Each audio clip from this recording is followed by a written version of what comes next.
Service Implementation Simulator aims to create a virtual model of the service based on given characteristics. This means each of the pilot regions now have the possibility to build a simulation of the services based on their own local situation.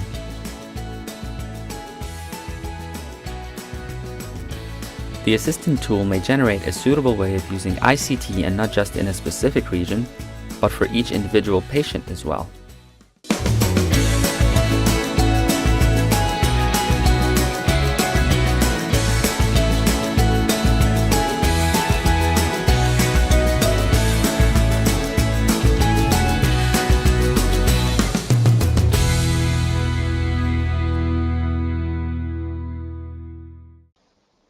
Let's start with this first thing.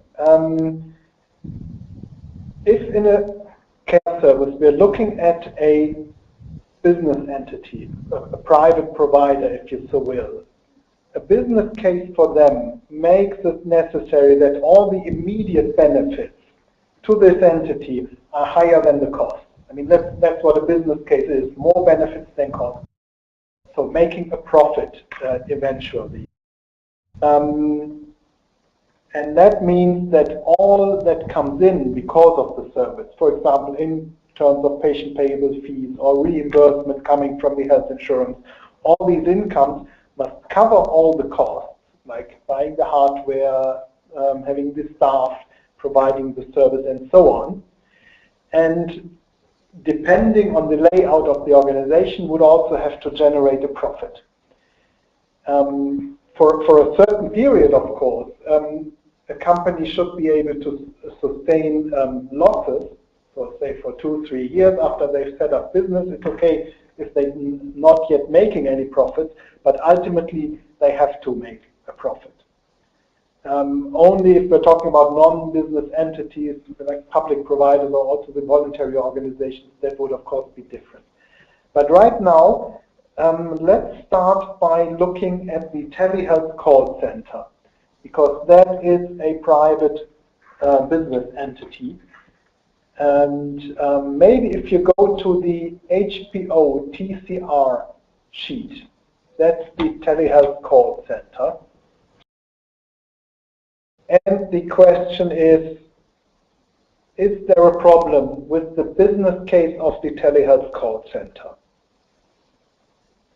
Now, you have data already in the tool, as Reinhard explained, so this sheet might not be the best place to start. You might actually be able to spot any problems in another place easier than you do from here. Although, no, Reinhard said it already, there's an indication already here on this sheet. Do you remember? When Reinhard explained the other sheet, that up here in the top right corner, there is the overall return rate. If you can see that, minus 45%. And if we're talking about profits and there is a minus in front of the number, then there's probably something not quite right. But maybe if you switch to the charts sheet, because that's also something in the tool that's very important, because this is the outcome. On the chart sheet, you're going to be able to see all the results of the analysis. And what you can do, you're seeing a number of graphs. 2 are labeled cumulative socioeconomic return, 2 are labeled cumulative net benefit. Let's deal with socioeconomic return first. And you can have a drop-down box where you can select providers. So if you scroll through the box, you find names of the different providers. You will also find a lot of dashes that are all the providers that we are not using currently, so you can just ignore those. But if you scroll up, you will find the telehealth call center. And if you click on that, and the graph will change. Yes. And now, if you look first at the scale on the left-hand side, that socioeconomic return is expressed in percentage. And that percentage equals the relation of costs to benefits. So minus 100% means that there are only costs. Minus 50% means that there are twice as many costs as benefits. 0 means that they are equal, and so on. So plus 100 means that there are twice as many benefits as costs. Okay. So, and you see this here projected over time. So as you might remember, the assist tool kind of looks into the future. So you take data from an evaluation, and those data are actually being extrapolated based on, for example, the number of patients included in the service to model future scenarios. So we're looking at a time from July 2015, when the service starts, to July 2022, 7 years. And now you see there is a problem here. The line starts as minus 100. That is, first of all, okay, they have a kind of set-up period where they have to make the investment. And then the service starts running and they are receiving money back from the patient fees.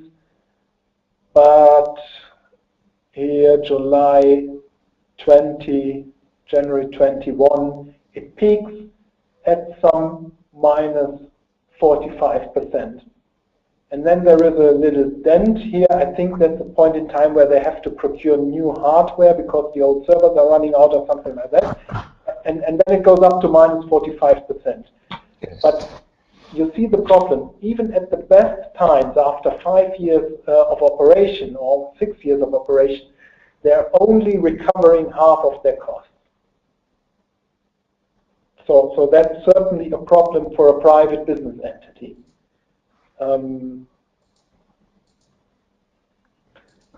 So maybe now to understand that a bit better, where is this problem coming from? If you're going back to the HPO TCR sheet, and again, I'm going to explain you something, and then you can maybe look for yourself. We have different indicators for cap costs and benefits, as Reinhard explained. And here on the right-hand side, you can always see the sum of all the costs for that indicator. So all in all, service development has cost the telehealth call center some 18,000 euro. Training provision has cost them some 5,000 euro, and so on. And so maybe now if you go and have a look at the different cost items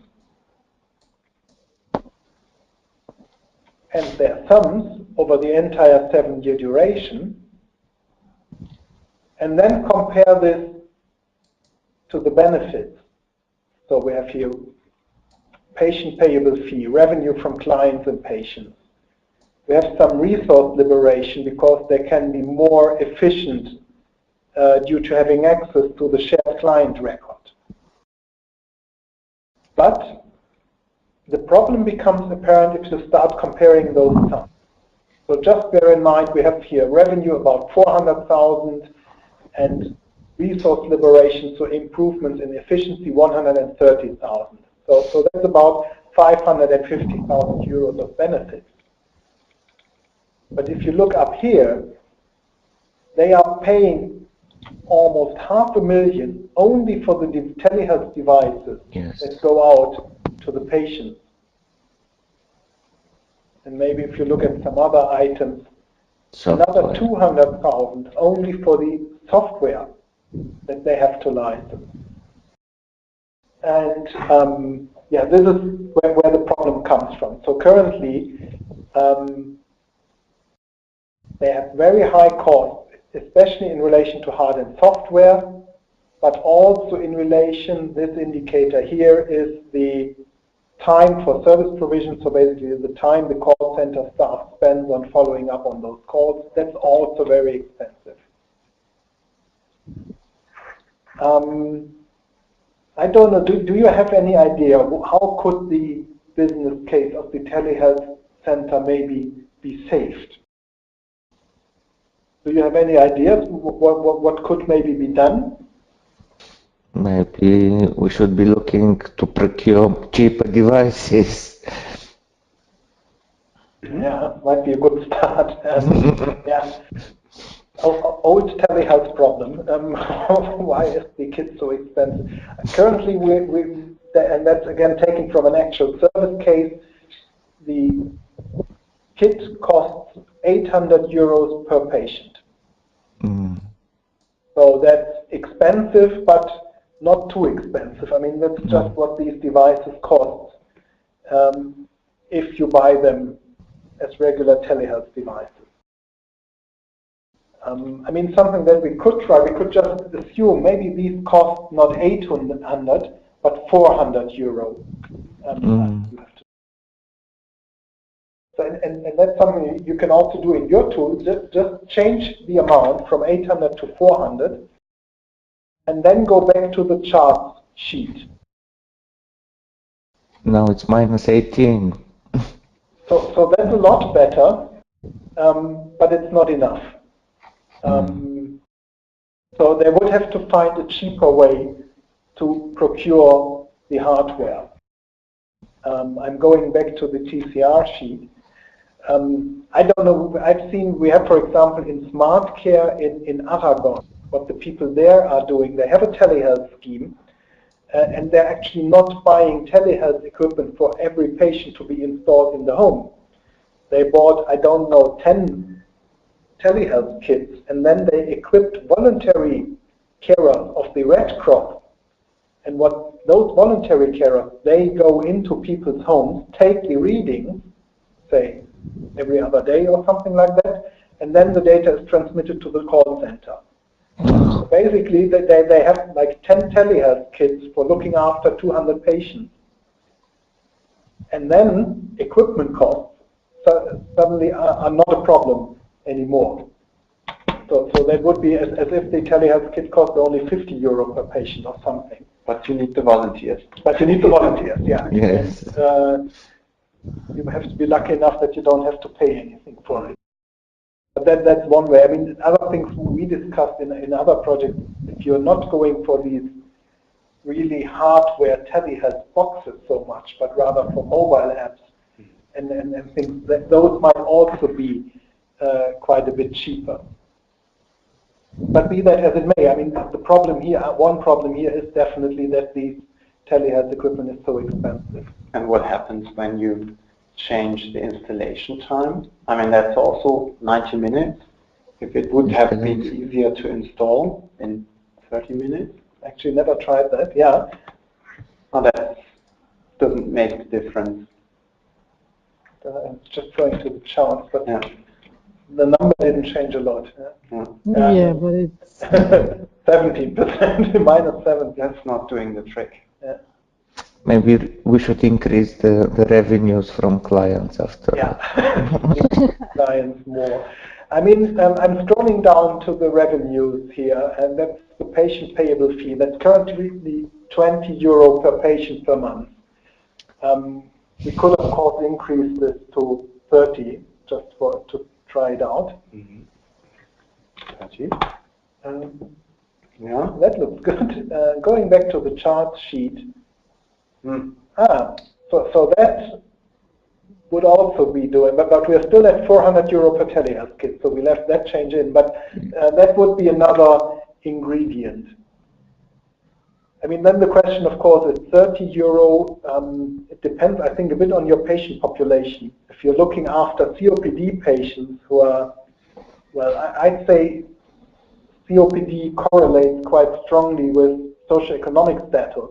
So the likelihood that your COPD patients will not have 30 euro per month to spend is probably rather high. But that would be another way. Maybe it's also, I mean, that's something, again, we did in the independent project in Greece, that the fee was actually split between patients and informal carers, because the informal carers were also benefiting from the service.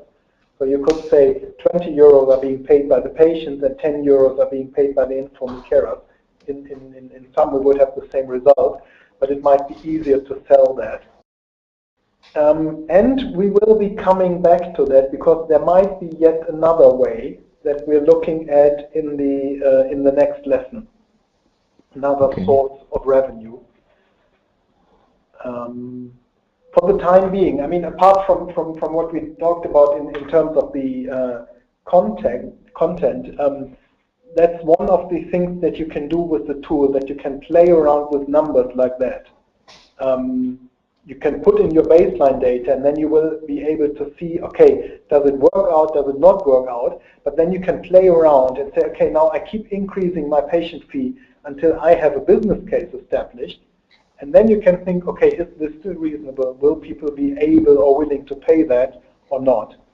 Or you can play around with, like Rainer did with the installation times, and you can also see what are the big factors.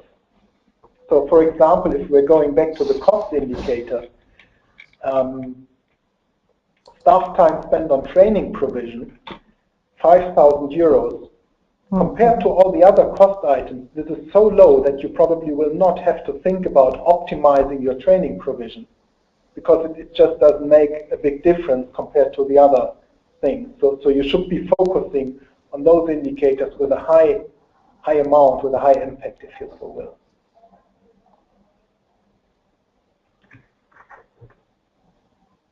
Okay, any questions about this? No, that's perfectly clear. No, it's Great. been fine. So this is the time when you can clap yourself on your own shoulders, because you've actually now successfully concluded the next lesson. And yeah, if you really don't have any questions, I'd say we go straight on with the next, if that's okay.